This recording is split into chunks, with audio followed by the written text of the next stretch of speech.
आज हे अळू करणार आहे. परड्यातलं काळं अळू. त्याचं सोलणार आणि सोलल्यानंतर धुणार, कारण त्यात आधी धुतलं तर खाज येणार.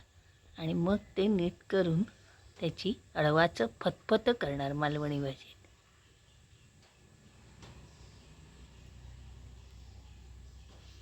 हे असं सोलणार आहे. अशी दांडारी असतात ना, हे असे काढायचे असतात ही साल. पण ते जास्त हे येत नाही, पानं नाही. हे जे मोठे दांडारे आहेत हे फक्त साफ करायचे.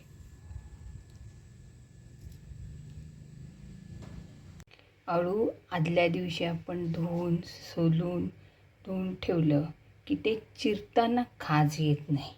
हे माझ्याच परड्यातलं अळू हे व्यवस्थित आता हे बारीक चिरलेलं आहे.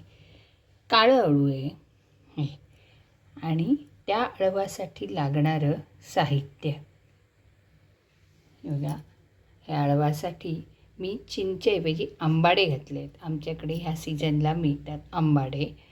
भिजवलेले शेंगदाणे, काळे वाटाणे भिजवून ठेवलेले, फोडणीसाठी लसूण, अळू शिजताना घालणाऱ्या मिरच्या, चवीनुसार मीठ, गूळ, खोबरं आणि 4-1 मिरी, एवढं हे अळवासाठी लागणारं साहित्य.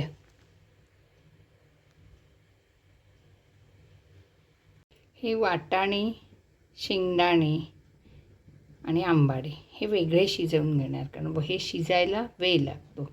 अळू कसं पटकन शिजलं जातं. अळू थोड्याशा पाण्यात शिजवून घेणार. अळू शिजताना त्यातच ह्या मिरच्या घालणार. हे बघा, हे अळू कसं मखमखीत शिजले. त्याच्यावर जराही रवी मारली. जास्तही पाणी न घातल्यामुळे जिथल्या तिथे असं सुंदर हे अळू शिजलेलं आहे. फोडणीसाठी आता हे करते. हे अळू वेगळं शिजवून घेतले, त्यात 4-5 आंबाडे घातलेले, एक कडधान्य शिजवून घेतलेलं, एक मिरची घातली त्यात आणि आंबाडे. हे जे खोबरं मी सांगितलेलं, खोबरं आणि मिरी ही वाटून घेतली. आता इकडे कोकणात पद्धत आहे की जरासं पीठ लावतात त्यामुळे अळवाला हे कुळथाचं पीठ 2 बोट चमचे लावणार आहे.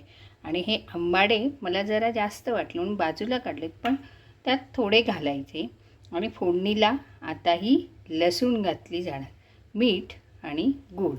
आता फोडणीसाठी फोडणीला ही तेल घातले 3-4 पळी. तेल तापल्यानंतर त्यावर ह्या लसूण पाकळ्या 7-8. लसणीचीच फोडणी महत्त्वाची आहे. पूर्वीच्या काळी सगळं एकत्र शिजवून घ्यायचे आणि वरून फोडणी दिली जायची. जरा 1-2 मिनटं ही फोडणी ठेवायला द्यायची. फोडणीचा लसणीचा असा सुंदर वास आला. जराशी 1 मिनिटभर परतून घेतली की हे शिजवलेलं कडधान्य आहे हे घालायचं. ते चांगलं परतून घ्यायचं. ह्याच्यातच तेल जास्त घालायचं नाही.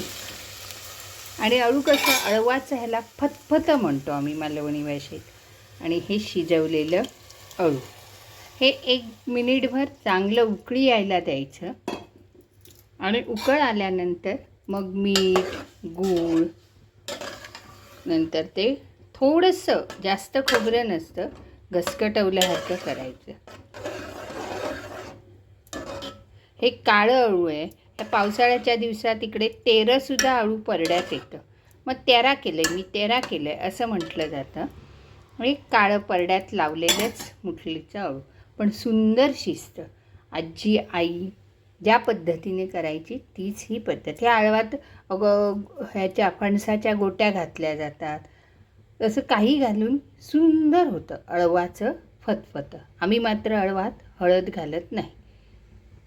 हे जे खोबरं वाटलेलं आहे त्यात मी ही कुळथाची पिठी थोडीशी मिक्स केलेली आहे. हे बघा, हे अळू आता चांगलं मखमखीत शिजलेलं आहे बघा. उकळ आली आहे.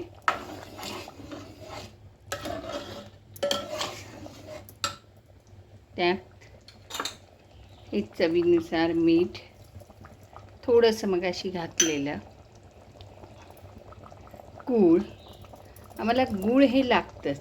माझा एक मित्र होता, तो नेहमी सांगायचा, नशीब तुम्ही माशात गूळ आणि मीठ घालणारच नाही. पण चिंच गूळ घालून एक वेगळीच चव येते. आणि हे आता हे जे वाटप आहे हे ह्यात मिक्स करणार. पीठ लावण्याचा त्या काळचा हेतू असा असेल की जाडसरपणा आणि कुळथाची पिठी, कारण कुळीत हे गुणकारी, त्यामुळे तेही कारण असू शकेल. कसं बघा, असं मखमखीत शिजलं आहे, सुंदर वास येतोय. अळवाचे फतफते आंबाडे घातलेले. तुम्हाला ही रेसिपी आवडली तर लक्ष्मी किचनला लाईक करा, शेअर करा, सबस्क्राईब करा आणि कॉमेंट्स करायला विसरू नका. धन्यवाद. कसं वाटलं हे अळवाचं फतफतं?